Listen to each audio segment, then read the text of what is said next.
Hi, my name is Bruce Bolger. I'm founder of the Enterprise Engagement Alliance, one of the leading organizations dedicated to a strategic and systematic approach to achieving organizational goals through all the people in your organization.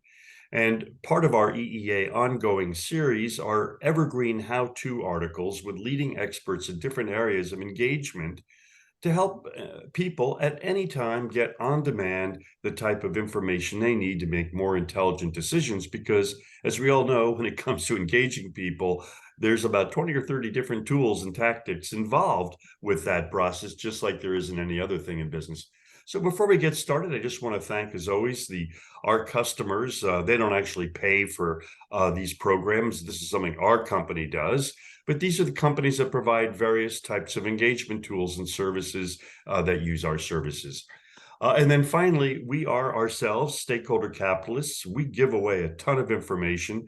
This terrific meeting with two experts that you're going to meet in a minute. In fact, I'll get back to that slide. I jumped through it too fast. The whole purpose is to make this information free and available to you. So to get back to our two guests, before I end this slide thing here, we've got two people, Thomas Bertels, and somehow your names disappeared from this slide. Incredibly, so sorry. I did this very quickly. Thomas is a founder and president of Purpose Works Consulting. And Ellen Frank Miller, she's founder and CEO of WORC, which stands for Workforce and Organizational Research Center. And folks, as you know, I had to do these slides very quickly. I had forgotten to do them. So again, I'm going to stop now the share, and we are going to now meet our panelists. So thank you so much. Ellen, I'm going to start with you. What is job design, and how is it different from employee experience, incentives, rewards, and recognition, and all the, frankly, a lot of fluff we see in social media? When we think about job design, we think about a job description, right? And oftentimes those are written in kind of a quick way when we look at what are the things we need someone to do. But a job description is not job design. Job design is thinking about what are the tasks that someone will perform on a regular basis in their role, and how do we structure the way in which those tasks are executed so that the person has variety in what they do, they have autonomy in how they do it, and they have a way to connect the incentives that are provided to them, whether that's compensation or benefits, to the actual product that's ultimately produced by the organization, so that they connect their effort to what the company or the organization does and the output, and therefore the meaning in their work. So I'll stop there. Beautifully done. By the way, folks, we have two experts. Both of these companies specialize in helping companies design jobs. And Ellen's in particular also does research related to that, just so you know where they're coming from.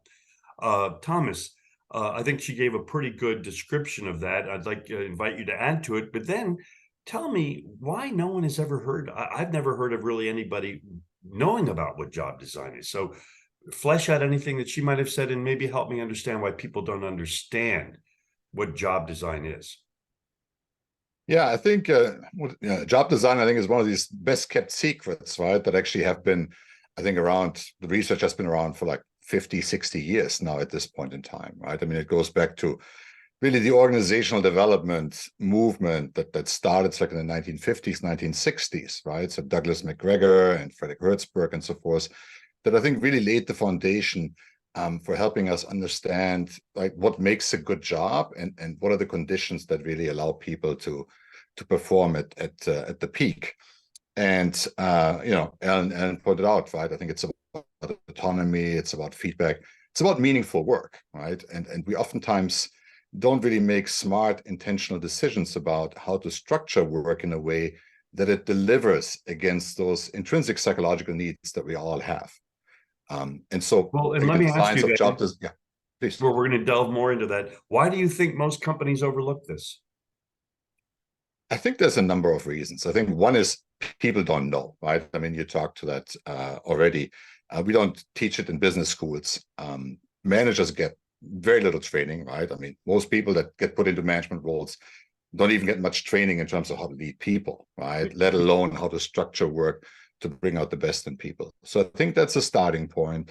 The other topic is that, when you actually change how work gets done in an organization, it's a little bit like touching the third rail, right? Because now you start a conversation around, I want you to do something different. If I change the shape of your work, am I going to get paid more? Right? How does the whole employment deal change? And so I think that's something that I think a lot of managers are afraid of. So, Ellen, getting again into the granularity of this, since most of us aren't trained in this, okay, I don't think in a 1 hour webinar we're going to be able to teach people how to do this granularly. But one of the things, I enjoy ballet, but I can never imagine how do they choreograph it? How do you take ballet and show it? So same with job design. So let's say I hire you or Thomas's company to help me design jobs, okay? What is the process that you would use to do that? And I'm going to ask you the same question, Thomas, so we get two different viewpoints.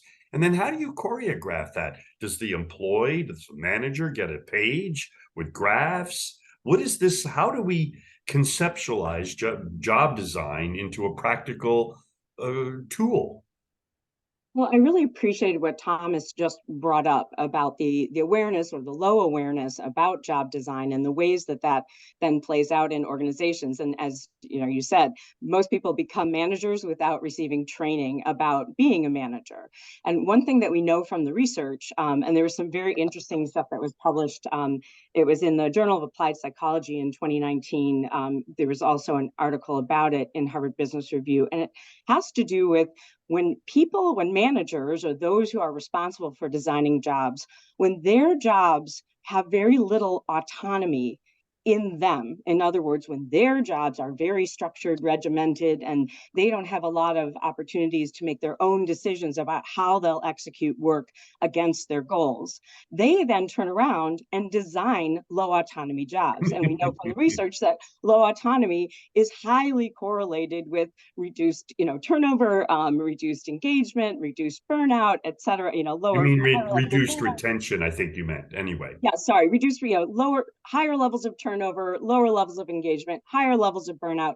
When you don't have autonomy in your role, you're really set up to fail. And there's a cascade effect that happens. So there's a couple of places that we start. The first, of course, is, with the most senior level of management, to have them understand that, creating jobs in an intentional way has a business benefit. Then when we start to talk to managers who are responsible for designing those jobs sort of down the org chart, we try to help them understand that the way that work gets done matters, not just the output, but the process. And as I mentioned, I think meaningfulness, a lot of that is generated from people's autonomy, the task variety, the opportunities they have to have input into how the work gets done. So we have managers understand the importance of engaging employees in the process of designing their jobs. When managers then are given more autonomy in their roles to manage their workforce, it allows them to be a little more open and creative to how they can create autonomy in those frontline roles. And that then basically we use worker voice and we raise up worker voice to provide the feedback. And anyone who's been in a store, any kind of retail store can tell you that if you want to know what the problem is in the store, ask the person who's actually working the floor. Don't ask the area manager because they don't know. So raising worker voice is a key tool to then actually executing job design or job redesign within the organization. So it sounds to me, and I'm going to turn it over to you, Thomas, for your view on this, that job design is a continuous process. In other words, just because I've created a job doesn't mean that I'm not going to use autonomy and voice to continuously improve that job in an ideal situation. But I'm going to get back to this issue of how to choreograph this so that a manager, okay, once we've designed that job, how does everybody know what that job is? But Thomas, your view on, I'm going to get granular now. We're going down we're peeling the onion now. I want to get a little bit more into, okay, how do I do this? If I'm going to call you in, I've convinced the CEO, I'm going to design jobs that are going to improve retention, improve willingness to refer, that are going to make people more productive. higher quality, and that create value for my organization? How do I do that rather than shooting from the hip and leaving it to some lower level manager who's just going to bake in her ignorance or his ignorance into the design job? Yeah, that's a great question. I think there's a couple of ways to look at this, right? I mean, one is, right, let's talk about maybe the scope, right? Are you doing this across the entire organization? Or are you just doing it for a pocket of the organization or even for a specific job? If you do it at the job level, your design space is fairly limited, right? Because again, jobs don't exist in isolation. They're people that provide inputs, the outputs go somewhere else, right? So I think a typical strategy really is to do that at a larger scale, let's say at a business unit. And start out was really, what's the core mission of that organization? What are the core products that it delivers? What are the outcomes that are being generated? And then try to understand what are the processes and workflows that deliver that. And then I think oftentimes opportunities reveal themselves to take work that has been incredibly fragmented, because we've all been applying Tayloristic thinking to this and right, brought jobs down to the lowest common denominator where we can pay people the least amount of money, and put these jobs back together so that somebody can do the entire job from start to finish, or a team of people can do it from start to finish. And as you tear apart these work processes and dive into that, you oftentimes see that there's a lot of activities that, quite frankly, add very little value. They're not mission critical, right? So there's an opportunity to take things out of the process and eliminate non-value added work, and then really put it back together and give people the entire job to do. And then many people stop there, but the real opportunity is then to take that forward and actually connect the employers or a team of employees that owns the entire process from start to finish to the customer of the work. So for example, let's say you're an insurance company, right? You create a team that now, whatever, is responsible for a product line or a certain customer segment. And once you connect them to the customer, then you can open up the feedback channel so people actually get feedback from doing the work itself. And that again also has many benefits, right? Because people know how they're doing, then you probably don't need as many supervisors and managers to tell them what to do, when to do it, how to do it, right? So I think, again, it's like you start out with like define the mission, you understand the work products, you take the process apart, you look at opportunities to put Humpty Dumpty back together and give people a whole job. And then you really need to start looking at how much autonomy can we give people in executing this task. In some industries, there are limitations to that, right? Well, but in others, you can really make the job quite meaningful and autonomous. And we'll get to that. So what I'm hearing here, okay, yes, you can use these processes of purpose, goals, and objectives for an individual job, but the bigger opportunity is to look at it from a systems point of view, because people interact with one another. And so if you can really step back and dissect it, you might actually reconstruct everything, it seems to be what you're saying. And then what you're saying is give that customer, that employee, continuous feedback from the customer. And we all know that a customer can be an internal customer just as much as an external customer, right? So that's all great, if I've understood you correctly. So Ellen, getting back to you, and getting back to, assuming you agree with this general approach, how do we, again, choreograph that? What if I hire either one of your companies and I either hire you for a systems assignment, or I just want to I've got this assembly line job, I've got massive turnover, I'm paying people as much as I really can, I'm paying them good money, but I'm still getting a lot of turnover. I need your help. What can I do with that job? So let's, maybe before I get back into what that written document, with that, how you would choreograph that, what would both of you say, and I'll start with you, Ellen, since it's your turn, are the key elements of job design to make a job meaningful? What if you had to stack out the 7 things? You said right away, Thomas, a sense of purpose. Well, if I'm on a supply chain, if I'm on an assembly line creating hamburger patties, how do you create meaning? And so, but anyway, that's another more detailed question. Autonomy, I would sure help. But anyway, so Ellen, starting with you, is there certain key elements to job design that you bake into every assignment? Absolutely. And there are some really excellent models of what constitutes a high quality job that are out there in the ecosystem. The Good Jobs Institute has a wonderful model. The Department of Labor, the Aspen Institute, the Jobs for the Future is another organization that has a really thoughtful model of what are the components of a high quality job. And we know that the basics, the sort of foundational piece is that a job has to be one that does not put a worker in poverty. So we have to start with foundational, a floor level of wages and benefits that allow people to be effective at work. So if you are living in poverty, you are not likely to be able to be on time on a regular basis, et cetera. So that's sort of the first, the table stakes of a high quality job. And something that's interesting, the way the Good Jobs Institute looks at this with their Good Job Strategy, which is a terrific book, and a brand new book has come out called The Case for Good Jobs, is to look at what Thomas was saying. Where are there low value activities that can be removed to allow employees to contribute more value in order to increase profitability, which enables even low margin businesses to pay a better wage. Once you have that basic floor of what is wages and benefits, then we can kind of look up to the next level about job characteristics that are known to be correlated with the kinds of business outcomes we care about, like lower levels of turnover, higher levels of engagement, et cetera. And so part of that is having a safe work environment. Do we have representation and voice? Are employees, given the opportunity to add value to the process and to raise concerns with leadership? Supervision quality is extremely important and really is the fulcrum for many of these factors. And then a lot of what Thomas was talking about in terms of the elements, of the job experience. So the extent to which people have a feeling of meaningfulness, the way they get feedback from the work, the way they perceive the organization to have their back or not. We mentioned autonomy a whole lot, task variety, whether their job is designed in such a way that one person can do the job. If you design a job that takes 1.5 people, you have an ineffective job design. So all of those are elements of what makes for a high quality job.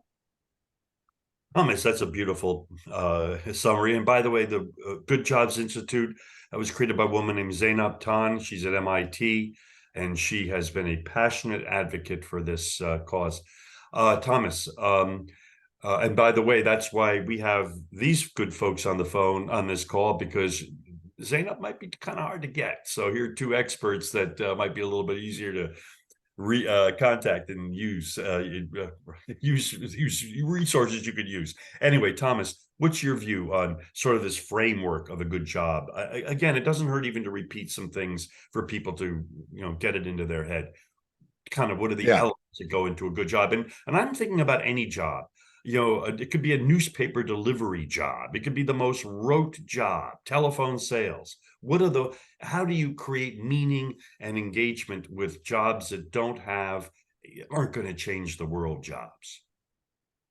Yeah. So I think, there's plenty of research out there. I think the model that I like is the Hackman-Alter model, which basically says a good intrinsically motivating job has like 3 elements, right? Meaningful work, which, is somebody does the entire job from start to finish, can apply a variety of different skills to it, and knows that the work is meaningful for somebody else. The second element is autonomy, right? Being able to decide when the work gets done, how the work gets done, and having some discretion and being able to exercise some judgment there. And the third piece is knowledge of the results, right? So getting feedback, ideally from doing the work itself. The second best is obviously like the customer tells you. The third best is that the manager tells you, right? What we've done with that model is we added a 4th dimension, because this work was done in the 60s and 70s, the foundational work. And back then, technology didn't play a huge role in an organization. That has changed, obviously. And nowadays, I think technology has like really two aspects that really, I think, impact people's experience in the work.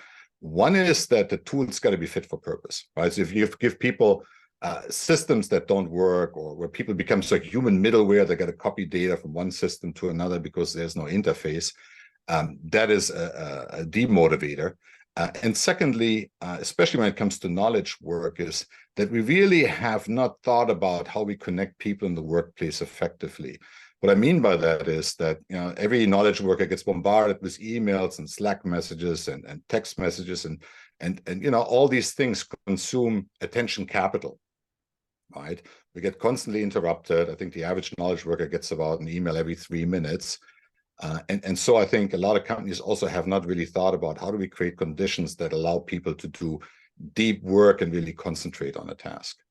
And that's important, I think, both for people that do really brain surgery type work, right, that really need to concentrate, but it even applies to people that do kind of like, you know, really more administrative type work, like entering purchase orders and so forth, right? So we really have let technology get in the way of having people experience meaningful work. So in my view, those are the 4 elements. And the way to get at that is, quite frankly, to understand the experience that people have. How do they experience the job?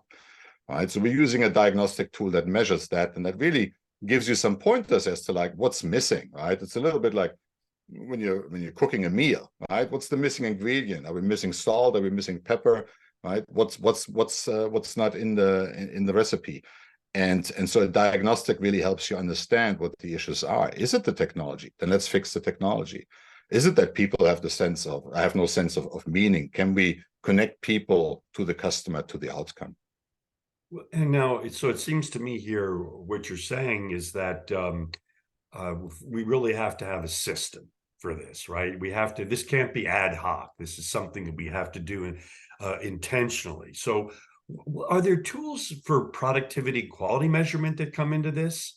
So for instance, if we wanted to have a gain sharing program, which could be used to create a sense of meaning, Ellen, I'll give you that one to start. And then we're still going to get to this choreography. I want to know what the deliverable is. What do I, as the employee and the owner, see out of the work if I hire you, in a sense? But let's look at the product. What kind of metrics can you use in job design, Ellen? And are they important if we're going to have gain sharing? That is, folks, when you share productivity and quality gains with employees. Well, I think what Thomas said was so important with regard to, you know, these different elements of the job and the fact that they can be altered. You know, I think a lot of times when performance is low, an easy place for managers to go is to say, well, the problem is the people.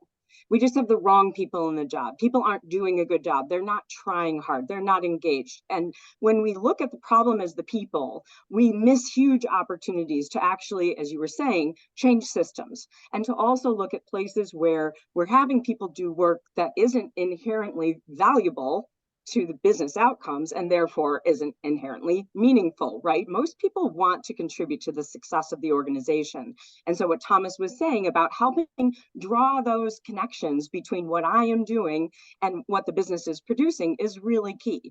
And metrics come into that picture, right? You know, we've all probably heard the story about someone who approaches a huge construction site, and someone is sweeping the ground, and the person says, "Hey, what are you doing?" And they say, "I'm sweeping the floor." They approach someone else who's working much harder, and they say, "Well, what are you doing?" He says, "I'm building a cathedral." So that's an example. When we talk about things like gain sharing, I think any kind of open book management is really tapping into the desire of employees to contribute to the success of the organization, right? So that taps into the meaningfulness, it taps into that feedback from doing the work. So those types of metrics have to be relevant to the particular role. We did some research with a restaurant chain in Baltimore where they were talking about how a way to improve the profitability at a store level was to have the baristas encourage people to, add a flavor shot. Would you like a vanilla shot with your espresso drink? Well, it's one more thing for a person to have to remember to do when they're extremely busy, right? And even when jobs are designed well, when there are lots of demands, people know what the most important thing is, right? Get people out the door with their coffee so the line doesn't get too long. When they introduced gain sharing and they gave them real data about the store's level of profitability, what the basic target was, and they knew that anything above that target level would be showing up in their paycheck at the end of the quarter. Well, that wasn't enough to actually motivate people to look at how they were doing their work differently. They had to know, where are the levers? So in the restaurant side, one of the things that was causing cost was lost silverware. Right? So be more careful when you're clearing off the dishes. But with the baristas, they recognized that the increased margin on any given drink was significant when you added that flavor shot. So that gave them the awareness that putting that extra little bit in to try to upsell that flavor shot would make a difference in their paycheck. So there's a metric for you. It's all tracked, right? Every time you ring something up, what percentage of the time did this person, this barista, succeed in selling flavor shot? And those are the types of things that when the awareness comes, it can be top of mind even when work gets busy. And so what I'm hearing here is that you're involving your employees, you're involving them, and you're giving them a sense of ownership, that an autonomy. That Thomas, and I'm still going to hold you both account to this choreography thing, but or me, don't let me forget it. You're really basically saying to the employee, hey, we're going to give you, okay, giving coffee, selling coffee isn't changing the world. Now, I do think it's a nice thing to make people happy. I enjoy great service. So I think there's plenty of meaning in that. But in case you're an existential New Yorker and could care less, well, there is meaning. There is meaning in having a concrete impact on my income through my ingenuity. So is that one of the ways that we create meaning in a job that otherwise, like, manufacturing ball bearings might at, face value seem meaningless, Thomas? Yeah, I think at the bottom line, I think for me is like, to what extent do employees have a sense that they know how to win, right? How can I be successful, right? And so if you redesign the work and let's say you have, right, take the barista example, right? You have a store that says, right, we define the outcomes we're trying to achieve. We're putting a team together that's right, accountable and owns this from start to finish. Then people, I think, can oftentimes figure out really quickly what the key measures are that they need to know whether they're winning or losing, right? In this case. So back to your question about metrics, they become really apparent. Right, but in most organizations where work is highly fragmented, yeah, then you're stuck with measuring activities, not outcomes, right? Because then you check how many purchase orders have been entered, right? Whether we're done right or wrong, right? That pans out later on in the process, right? When the next person has to deal with that.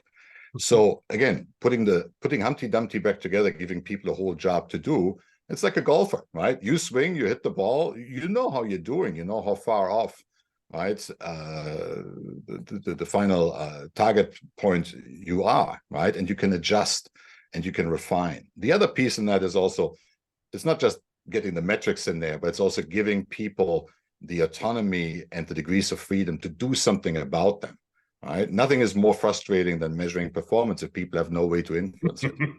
It's an insane asylum, yeah. Yeah. So, okay, because I want to get to two other subjects before we, and one of them I didn't warn you about, but I'm sorry it came up, and that's AI. We'll get to that in a second, because I think it's actually going to have tremendous impact in job design, I hope, but we'll see. And we'll get to that, but I'll ask you. But Ellen, okay, I hire you, and I've hired you to design a specific type of manufacturing job, or I've hired you to really help me divide. I have a new vice president of marketing. My company is siloed. There's all sorts of issues here. Before I just spend another $300,000 on this woman, I really want to make sure this job makes sense. So I hire you. What is the product I get? I kind of understand you're going to involve. You're going to try to establish the purpose, goals, objectives, mission of the job and of the organization. Those tasks, etc., all of those things. But at the end of the day, what is my end product as an employer when I've hired you? Well, I think I'm going to give you a researcher's answer, which is always, well, it depends. And it's complicated, right? And I think Thomas knows what I'm talking about in the sense that these engagements are always very bespoke because each organization with its unique set of goals and challenges also knows on some level where it's done its Pareto analysis. It knows where the 80% can be achieved from the 20% that can be addressed kind of as the low-hanging fruit. So in my experience, when you talk with senior leadership, they have a very good view of what does it take to win at the organizational level. We would then kind of go down to that next level to understand what are the operational challenges? And frankly, we find human resource leaders to be a really valuable source of information about where there are operational challenges. Now, oftentimes people think, oh, HR, they really are just dealing with benefits and employee problems. But HR has a really unusual view of the whole operation and the ways in which pieces interact. So understanding from HR, from operational leaders, but also from frontline supervisors, and then from workers themselves. So we, as researchers, we use mixed methods. So we're doing a lot of direct conversation and interviewing with management and leadership to get that organizational perspective. We have, proprietary survey instruments, but we do a lot of bespoke survey design as well, depending upon what it is we want to know from workers about the particular challenges. And where we would come from that really is, in addition to this diagnostic, we use the scientific evidence base to build an action plan. And I'll refer you all to a resource of the job quality maps that we created based on over 3,000 peer-reviewed scientific studies in partnership with the National Fund for Workforce Solutions, with generous support from the Bill and Melinda Gates Foundation. And that really is a good sort of place to start your roadmap to say, what do we know about what characteristics of jobs correlate with which human capital KPIs, are our biggest challenge, right? Turnover may be your biggest challenge, but it might be engagement. In healthcare, particularly during the pandemic, everyone said, oh, the problem is turnover, but very often the problem was burnout, which was the cause of the turnover. So looking at that as a place to start with an action plan, once we have that diagnostic of understanding where the issues are and really using worker voice, that allows us then build an action plan that can be executed. That actual execution may or may not be something that we engage with. Like, for example, if we see that there's a problem with wage equity and it's really hurting people's perceptions of fairness on the job and their willingness to be engaged in the work, a wage equity audit is in order. That's not something we would do, but these are the ways in which we, can kind of point our clients and our partners, to the types of resources that they need, to execute on a plan. And it's very important to remember, this is not a quick fix, right? These are just a long-term process of creating and changing systems. But that's really the only way to make the kind of meaningful change that's going to affect the bottom line in the long term. So in your work, a business plan, a product might actually be a series of specific recommendations for the system, let's say, of jobs that they required. Or I would imagine it could get as granular as a detailed job description, I would think, couldn't it? And I'll let you answer that, Thomas. But also, even though as a job design specialist, you're not going to design a rewards or recognition program, but I would think in your analysis, you might find that they have one that's meaningless, or they have one that's pissing people off, or that maybe they don't have one, that they need one. So I'll let you quickly answer that. And then Thomas, I want your view a little bit on what the deliverable would be like. And then we're going to touch quickly on work at home and AI before we wrap up. Well, I'll add that our attorney would absolutely never allow us to make a recommendation. We would, however, present a suggested approach. Because every organization needs to make the judgment for themselves about what will be effective and what won't. And as outsiders, we bring in a unique view, but ultimately it's really up to the organization to take those steps and to execute. And I agree with you. For example, if we discover that people don't feel that they're recognized for the work they do, then examining recognition systems may be one of the suggestions that comes out of this work. However, very often, recognition isn't about a program. Recognition is about one's relationship with a supervisor. So perceived supervisor support is an important measure that we look at in our diagnostic. And when Thomas was talking about the effects of Taylorism, the effects of McKinseyism over time too has been to look at how do we engineer lower costs by increasing the span of control. So in other words, having more employees report to a single manager, the manager being a more expensive resource, and then de-skilling the job such that individual workers don't need as much guidance to do the work. But when we increased span of control, each supervisor has less time for that relationship with the employee. And that's where recognition happens, right? So there's some really interesting research going on at Harvard Business School, where they're looking at what if we did reduce span of control? What if we add more supervisors, reduce the number of employees who are reporting to them as a way to try to increase that perceived supervisor support, which we know from research is tied to business KPIs. So that's the type of thing that a suggestion may come about that has nothing to do with buying another program, or increasing someone's compensation, but that really goes to the heart of what makes for a high quality job.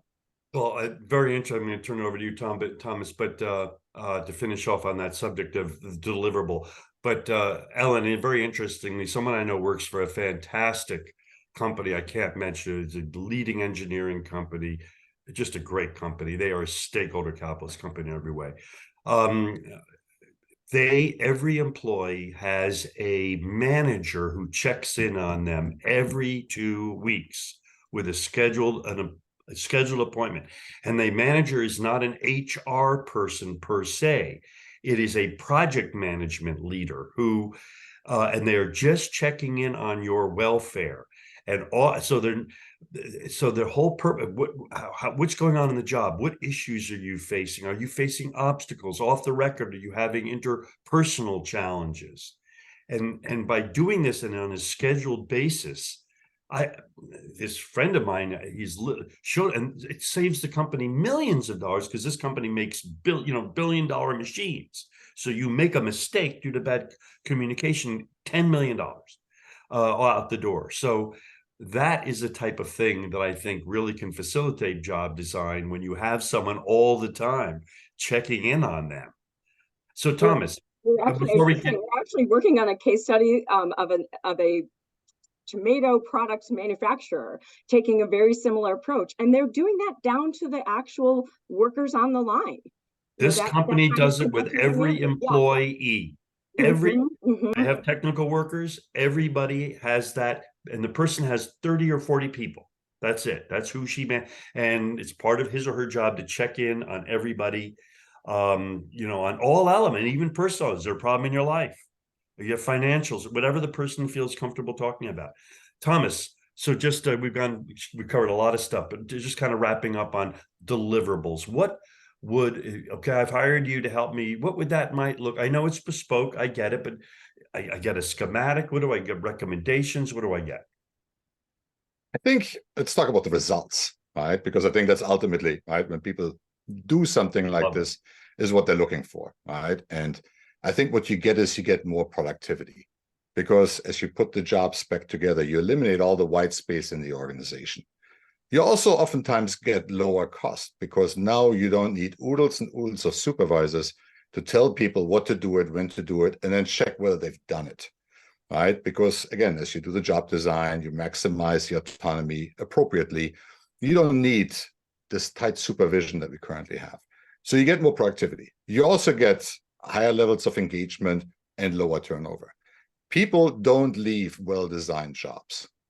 And if people question that, right, just look at the school system. Teachers don't get paid well. Everybody knows that, right? But those jobs are well-designed for the most part, right? People own the classroom, right? They can see whether, right? Both of my parents are teachers. I know a ton of teachers, right? A teacher knows when a kid is struggling or when a kid is thriving, right? They have autonomy, they get feedback, and the work is incredibly meaningful, right? So people don't leave these jobs, although the pay is ridiculous, right, for such an important task. So if you design the job, turnover drops next to nothing, because nobody who lived in a well-designed job wants to go back into like a classic Tayloristic model where all the decision-making is concentrated at the top. The third thing you get is you get much higher customer satisfaction, because if you design the jobs right, people can actually feel accountability, right? They can own the work product, right? They can make sure the customer gets what they want. So you get more satisfied customers, you get higher levels of accountability. Take the typical organization. When something goes wrong, the typical response is like, it's either before me or after me, right? Somebody else screwed up, right? But when you actually design the jobs well, people can be accountable because they own that specific work product. So I look at it like from that business perspective. And then I think there's softer things you get. I think you get growth, right? If you design the jobs well, employees can grow. So we get out of this like transactional model of like, I hire people for doing X. If X changes, get rid of the person, because now I need to hire somebody to do right X2, right? The next version of this. And if you design jobs well, people can grow in them. And that's not just true for frontline employees. That's also true for managers. I mean, if you go back to Peter Drucker's seminal work on management from 1973, right? You look it up, it says there, you can't design the job of a manager big enough because you don't want people to get bored. You don't want people to hit the ceiling of the job after 6 months. You want them to be able to grow, right? And you know, grow that the scope of responsibilities. So again, I think from my point of view, I think this is a fantastic investment, right? Because so oftentimes, like turnover, the cost of turnover shows up in no P&L, right? People leave, we need to, right? Work doesn't get done while people are out. People need to interview. We bring the new person in. It takes them 3-6 months to get up to speed. It's all buried. It's all buried, right? Yep, yeah. Just like defects were during total quality management. We just accepted 10% defects. Well, that's going to change. So one other thing on this score of so this choreography. So what the deliverable might be a report, if it's a systematic approach where you lay out, you know, the gap analysis and make specific recommendations on how to design jobs. But I would imagine it could get as granular as, say, I know at Trader Joe's, they literally have designed the jobs. They're choreographed. You never do the same. I've been told. I don't even know if I've ever shopped in a Trader Joe's, but I've been told that the employees are moved around throughout the day. They're taught new skills. They might be in the bakery department one day. They might be moved to produce the other day. They might participate in a training program. So would you actually map out in your recommendations ways for companies specifically to structure jobs that would include all of these elements you've mentioned in writing with a schematic or something? Yeah, I mean, you go even further, right? You actually do it, right? I mean, one thing is like, you know, here's a nice report. Good luck implementing it, right? But we all know, right? That's a huge change management challenge, right? How do you get people from A to B? How do you get to the other side of this, right? Because you change something, initially performance drops, people are struggling, right? They need some help to get to the other side. So in our work, right, we really try to get people to the other side. And yes, the artifacts that you afterwards have are job descriptions and so forth, right? But it's really the implementation that matters. And sometimes you find that, you know, it was a great plan on paper, right? But once you actually start executing it, you realize that there are 50 other issues that you weren't aware of, you know? People call it the iceberg of ignorance, right? Management knows 4% of the issues. The frontline workers know 100%, right? Mm-hmm. So again, you do that with people, you co-design it with them, and you probably need to tweak it and refine it. And then, yeah, ultimately you write that down in a job description. But job descriptions, right, they're outdated at the moment, right? You hit the save button, right? The work's already changed, right? So I think it's really important also under the guise of agility, right, to really not just make this a one-off exercise, but also to give everybody in the organization, right, the tools, the language, a methodology to make further refinements, because it's not static, right? It changes all the time. Well, that's great. And we have a few more minutes, so I want to get to a couple of more potentially controversial issues. First off, work from home. Ellen, I've always allowed, when I ran companies with a bunch of employees, the tremendous flexibility because I believed in autonomy and ownership. So I've never had a problem with that at all. Do you think there's a lot of old-fashioned people of my generation, the baby boomers who were supposed to change the world, huh? A lot of us are actually carried on what our parents did. What is your advice to CEOs, Ellen, you first, and then Thomas, about making smart decisions about work from home rather than shoot from the hip? Can you use job design strategies to kind of figure that out, Ellen? Oh, absolutely. And I think you hit on an important factor, which is that where we each sit determines what we can see, right? So I may be sitting up in the C-suite and have a particular way that I like to work with my team. And I can make a sweeping generalization and say, well, I like to manage by walking around. Therefore, I should bring all of my workers back into the office. And that will make our organization more creative and effective. But the research that exists so far demonstrates that actually organizations seem to function best when people get to make determinations for themselves, but a hybrid arrangement where the purpose of being in the office is to bring teams together to co-work. That seems to be the most effective. Demanding that people show up to do work that they could do virtually is counterproductive. So again, that's partly when we talk about job design, is you need to understand and raise employee voice to get that understanding. What is it that people are doing? Where can the activities be most effectively executed? So if I'm doing, as Thomas was saying, deep work, I may be more effective in the office if my childcare situation involves children in the home. But if I am someone who works without distractions in my house, that may be more effective for me. So the nature of the work is a very important element in making determinations about where people do it. But what the research has shown so far is that when hybrid arrangements are not arbitrary, it's not a one size fits all, but for example, the team has the autonomy to say, we want to be in the office one day a week to do co-working that is better done in person. But for us, it's got to be Tuesday. Another team might say it's got to be twice a week, and it really should be Monday and Wednesday. So a one-size-fits-all approach is a problem, but using the autonomy of teams and individuals to make that determination, that's the superpower that CEOs should tap into. So it seemed to me that companies like Amazon that are trying to just arbitrarily force everybody back in, I almost think they're doing it to just get people to leave, because that is an invitation to get people to leave. Especially, I've heard that the way they've done it is, if you don't make a decision very quickly, you're essentially going to have to resign and not get benefits. That's another story. But Thomas, would your advice to be to most CEOs, if you have a one-size-fits-all approach to bringing back to the office, you are taking a big risk? Yeah, you got to have a really strong brand, right? I mean, you got to be like Goldman Sachs, right? Where, right, you throw oodles of money at people, and it's a great brand, right? So people probably put up with like a lot more, right? My advice would be just as Alan said, right? I think one, it depends on the nature of the work. If you're in a manufacturing plant, people don't have the luxury of working from home, right? So if you're a supermarket employee that restocks the shelves, can't do that from home. So you got to look at the work. I think you got to put people in a room and say, what is all the work that we're doing in whatever the organization department function is?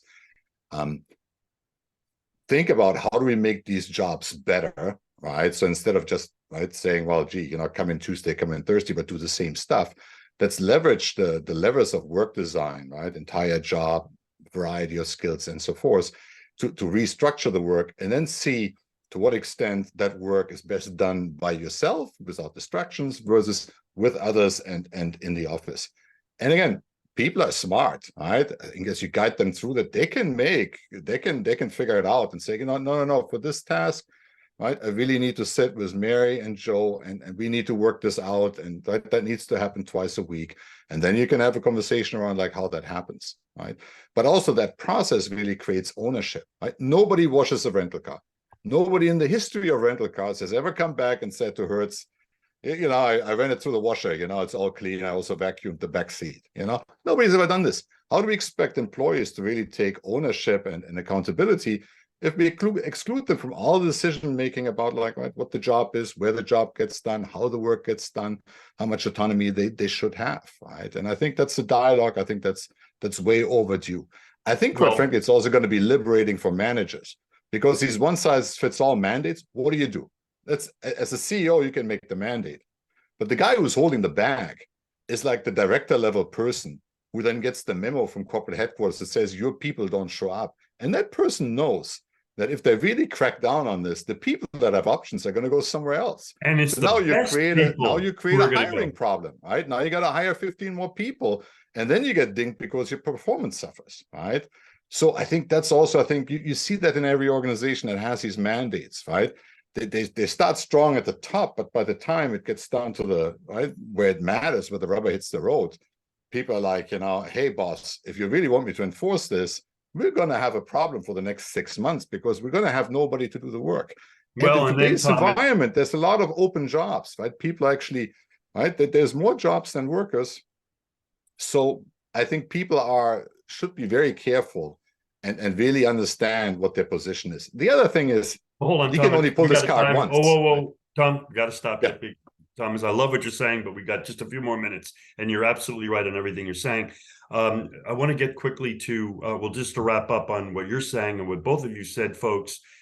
No one side. If you want to have a good business right now, it seems to me the work for home thing, Thomas and Ellen, has created a great opportunity for you two.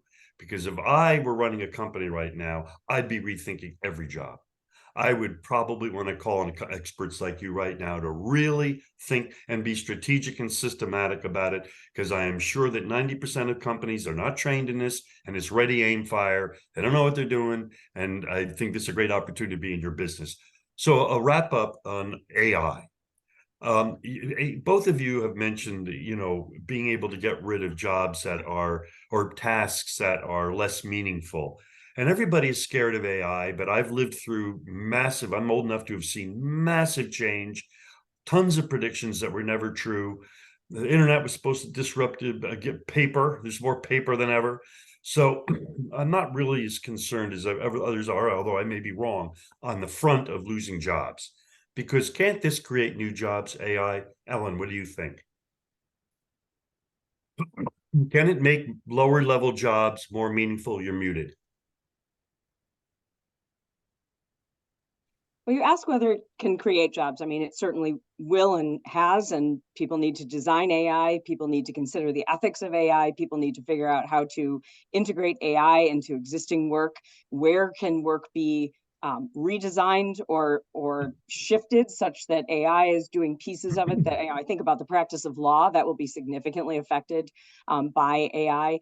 But I think that looking at AI as another tool to serve our clients or produce our products in a more effective way, and looking at AI as a tool to make people more effective is probably the winning strategy. Looking at AI as a tool to replace people, I think what you're really talking about is replacing low value tasks as opposed to replacing individual people. I think that part of what we will all need to do is to be very mindful of ways in which change is taking place, and to be cautious about, first of all, drawing conclusions without adequate data, but also getting stuck in a particular approach, because the change is going to evolve very quickly, and keeping a finger on the pulse, both of what is happening in technology, but also what is happening with the actual implementation on the ground of that technology. So I think employee listening is going to be more important than ever as AI starts to play out in the workplace. And this issue, Thomas, of using AI, I love what you said, by the way. Can it be, and I love the idea of using it to improve tasks rather than remove jobs. What about involving, you guys have talked all along about voice, worker voice. What about involving our employees in the issue? You said involve employees in work design and involve employees in work from home. What about involving employees on how to use AI? What are your final thoughts on AI and its implication on job design? Yeah, I think one is, I think a lot of these technologies, right? And unless you, let's say, take a ChatGPT 4.0 and just plug it in, right? And you work with this. But a lot of companies really need to train these large language models on their specific knowledge base, right? To get value out of it and correct the mistakes, right? All these systems hallucinate. So you actually need people to train the software for AI to deliver. So this idea of like, we can just plug that in and then 50 people go, is, I think, an illusion, right? Because like, take insurance, right? Underwriters, right? People are talking about the underwriter of the future and how this technology is going to replace all the underwriters for the last 15 years, right? Hasn't happened yet. Why? Because, you plug the model in, you get the wrong answer, right? So people need to train these models. That changes the nature of the job. again, that's why we say, okay, for the next 5 years, as we deploy this, there are opportunities to become more productive and efficient. It's going to change the nature of the existing jobs. How do we, right? How do we make these jobs meaningful and impactful for people? So message number one is you don't get there without the people, right? Message number two is, I think, if we're limiting ourselves to kind of like eliminating labor costs, I think that's a very short-sighted view, because AI does not invent new products, identify new markets, identify unmet needs. At least I haven't seen that yet, right? And so that's something that human beings can do, because humans have imagination, right? We can use judgment. We can put things in perspective. These AI tools, they just give us a statistical answer as like, what's the next logical word that should come after I am a, right? And so I think everybody gets enamored with technology, right? It's been ERP systems are supposed to, like, get rid of all this crazy work. To your point, no, it hasn't happened yet, right? I think there's also, I think, a real risk for companies to over automate and really just create a horrible customer experience, right? Because all these chatbots, right? I mean, we all tried them. 98% of people hate them, right? Unless you have a really simple question, right? These things don't help you, right? So I think companies got to be really careful to drive customer value. And again, it's like, right, partner with the employees to create the work of the future rather than decide in the ivory tower and then try to force it down people's throats. That's a perfect end right there. Thank you. Really beautifully said. Folks, thank you so much for this. Really, really, even for me, who knows more about job design than most regular folk, what I took out of this is that really, there's never been a more important time for your job, for your career, your professions. Number one, because we all know that employee engagement recognition programs have been used for 20 years and they don't work the way most of them are done. Employee engagement is still rock bottom. Customer satisfaction is still rock bottom. So something isn't working, okay? And job design cannot happen without the CEO recognizing that it's a part of the strategy. But I think the other reason why you guys are in such a good business right now is because of the incredibly high turnover. The fact that the younger generation, like when we were younger, said that they wanted to have more meaningful work. Now, whether they grow up like us, like we did, I'm a little older than you folks, and realized and really ended up like their parents, I'm not going to say. But right now, they're looking for meaning and they're shopping for meaning, and we know that they are. So, and we also know that right now, you want to be a bus driver? There are something like 50,000 bus driver unfilled jobs right now, and that's a meaningful job. So I think your work really is, I think with AI, we're going to need to grapple with how do we design jobs, because AI, as you said, is a tool. It is not, doesn't replace people. It's a tool that gives people greater power, like the internet, I think anyway. And then this whole issue of work from home. I think it really does require us to be mindful about it. And I think the two of you will both agree. I'll give you both a trick question. And both of you have had tons of years of experience, and we're not going to insult anybody. But when it comes to managing people, how strategic and systematic and holistic, what is the maturity level of companies when it comes to be on a scale of 10, strategic, systematic, clear metrics, worker voice, continuous improvement? On a scale of 1 to 10, what is the average rate of maturity in the US today in terms of strategic people management? Ellen, 1 to 10. There are always leaders, and everyone needs to follow that example. So I can't give you a number on that. Well, I'm not going to push you to insult anybody, but do you think that the average company out there that you encounter has a strategic and systematic approach to people with clear metrics, et cetera, and a continuous improvement process? Has that been the norm?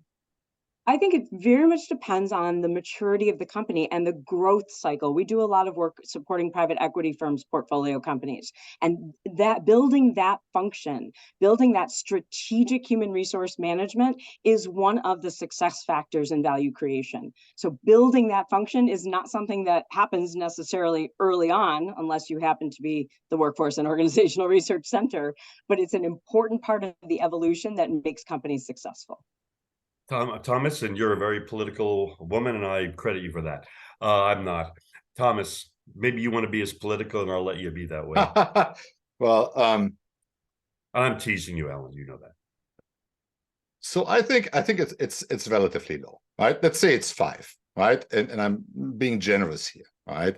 But I think that also just speaks to the size of the opportunity, right? The issues that we're seeing today, they're not a design flaw. They're a feature of the approach that we use to design jobs. It's just like we've been using the same thinking that we did around 1920, right? I think it's time to upgrade that at least to like the 1960s, 70s. Right? So I think it's a tremendous upside. Think about this. It's like, it's like the advantage you're getting, right? When you actually go on this journey and take that all the way through, right? You get out of this transactional mode of like, I need a warm body to fill a seat, right? You really build, I think, an organization that's healthy, right? If people are involved, right, the cultural indicators go up. There's a ton of benefits to be had, right? And I think some companies are further along in that journey. There definitely, I think some companies I would probably say are like at like an 8 or 9. Nobody gets a 10, right? And there are some companies that are right god awful and are at a right -5, right? But they might so, still make money, and free enterprise, if it's legal, they can. So folks, thank you again for this really enlightening session. And this will be published as an article and shared with our readers for years to come, because you've given us terrific, great advice. Thank you. Thank you for having us, Bruce. My So pleasure. many thanks for the conversation. It was terrific. Thank you.